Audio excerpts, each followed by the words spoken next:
Hamas. I'm joined by the Middle East Director of the International Communities Organization, the ICO, who's also a long-time back-channel negotiator with Hamas and has worked with various Israeli prime ministers. Gershon Baskin, a very warm welcome to Al Arabiya News. Thank you so much for taking the time to talk to us.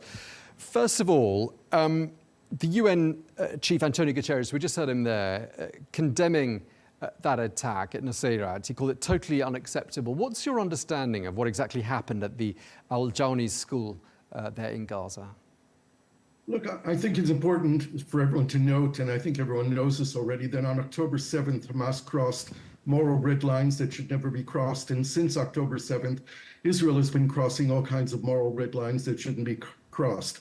The Israeli attack in Nusayrat is based on the continued premise of Israel that military pressure will lead to the freeing of the hostages.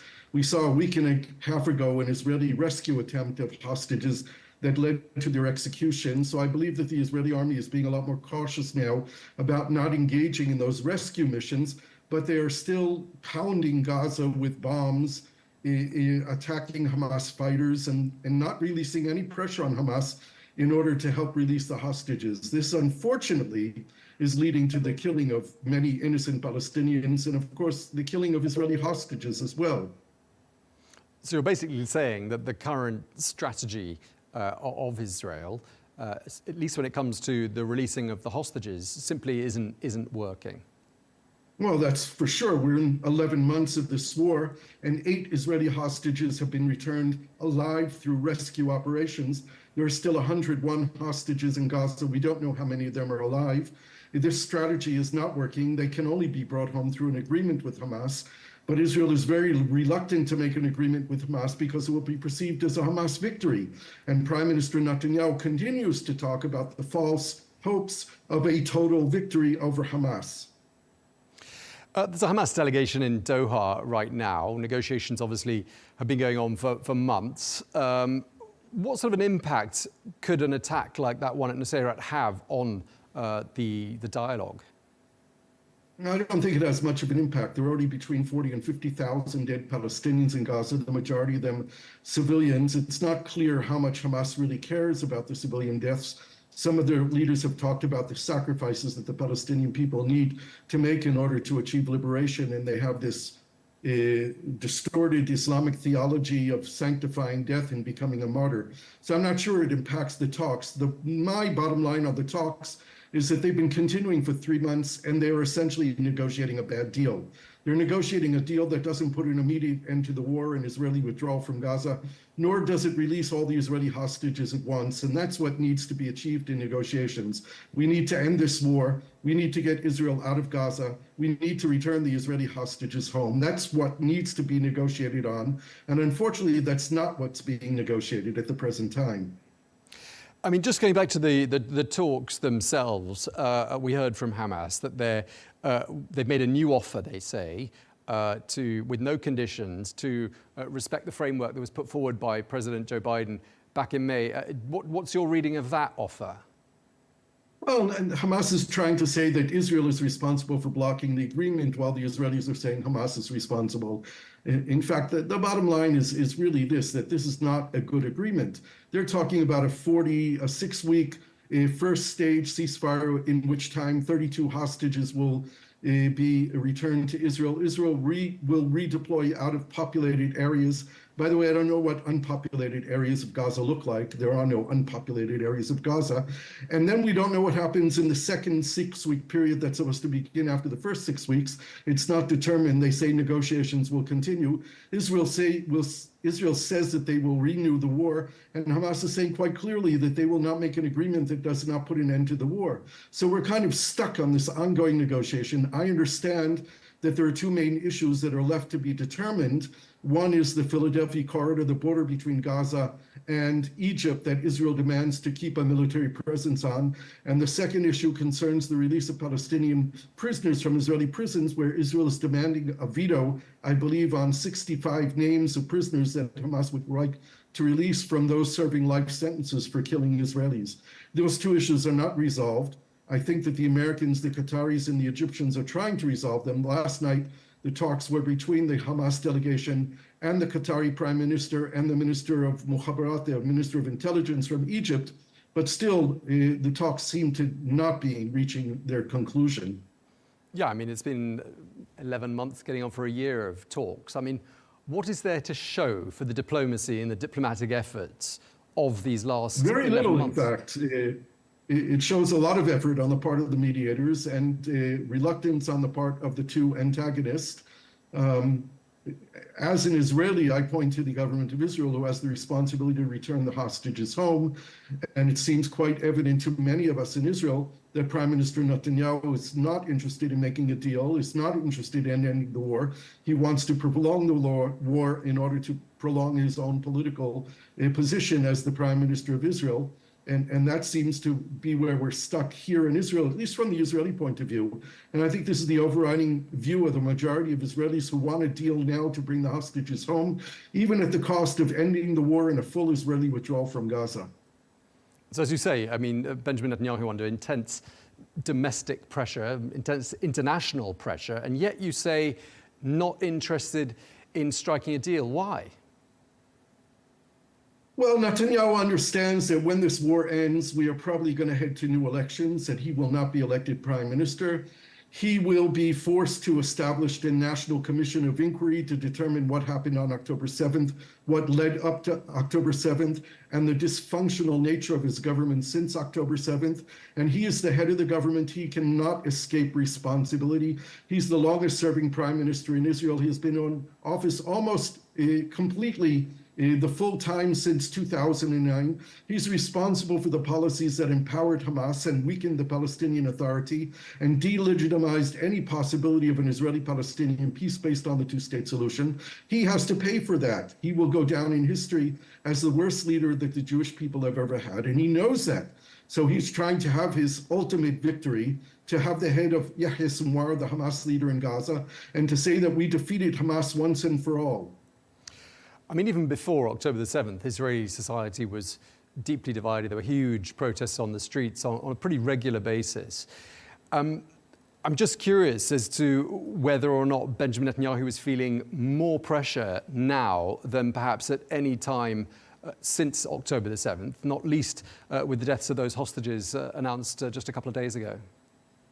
My assessment is, my belief is that he is very detached from the reality of the Israeli people today. He's surrounded by yes men who tell him what he wants to hear. He doesn't hear the opinion of the people in the street.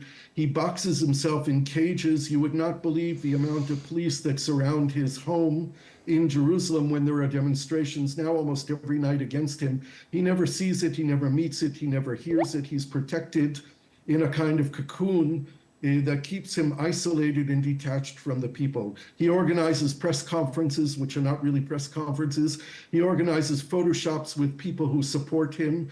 And he believes that his base, which is pretty solid, it's around 25 to 30% of the public, will keep him in office forever. But that's not the reality of Israel today.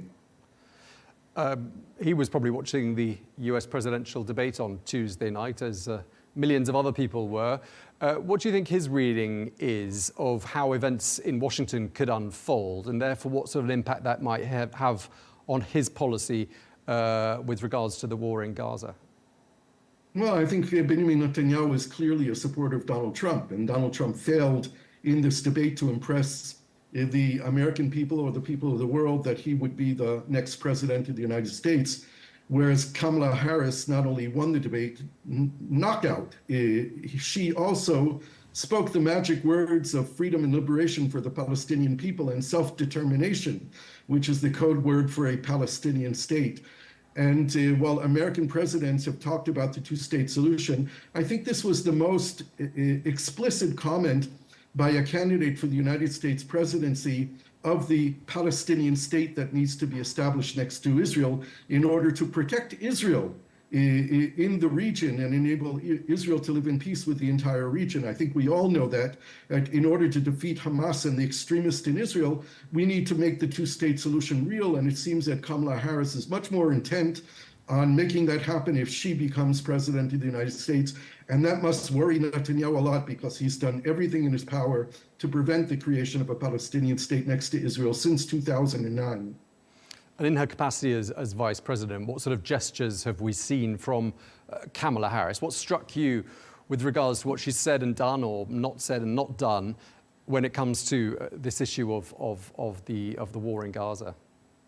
Right. Well, I don't think she's had very much impact. We've seen President Biden being the president who's supported Israel more than any president in the history of the relationship between Israel and the United States. And of course, the United States has been fueling the war in Gaza nonstop, which certainly doesn't improve the standing of the United States in the entire Middle East. And as vice president, she has not played a dominant role other than making speeches about supporting Israel's right to defend itself, which she did in the debate as well. But I think as a candidate for president, she's freer to go beyond the traditional U.S. positions.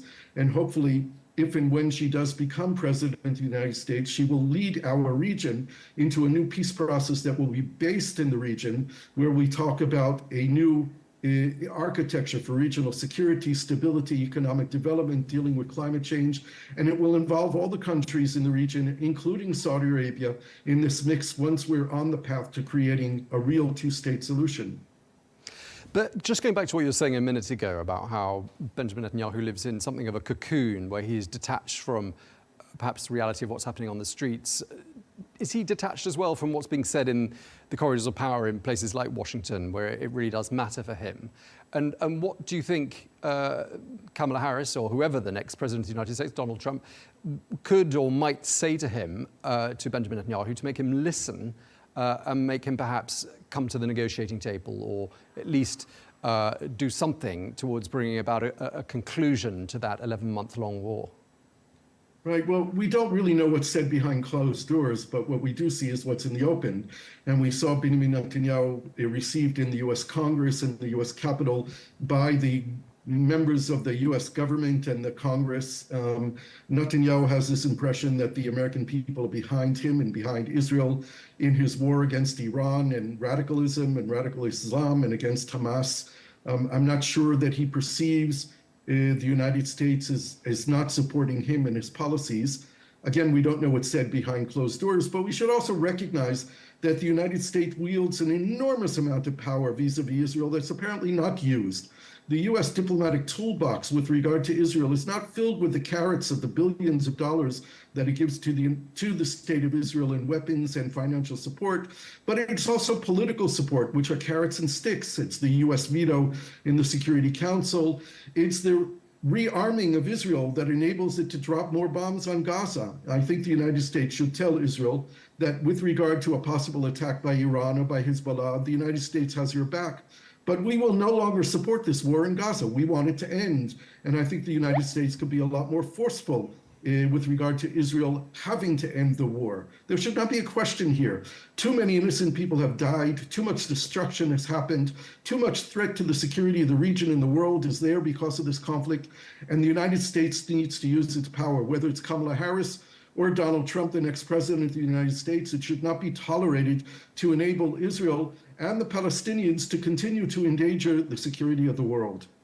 Gershon, we're almost out of time. Just before I let you go, just very briefly, could you tell us a tiny bit about what you do in your capacity as a negotiator, a back-channel negotiator? Because I gather you're in this privileged position of having dialogue with all parties here, including with Hamas. Just tell us a tiny bit about that.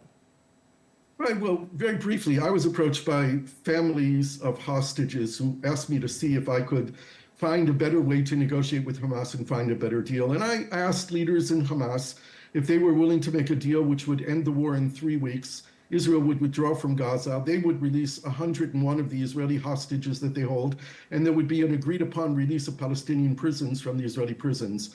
And the answer I got was positive. I transmitted this to the Qataris and the Egyptians and the Americans, and then I went public with it last week, and I was in the news every day in Israel and around the world. And now it's really in the hands of the decision makers and the officials to see if they can pick this up.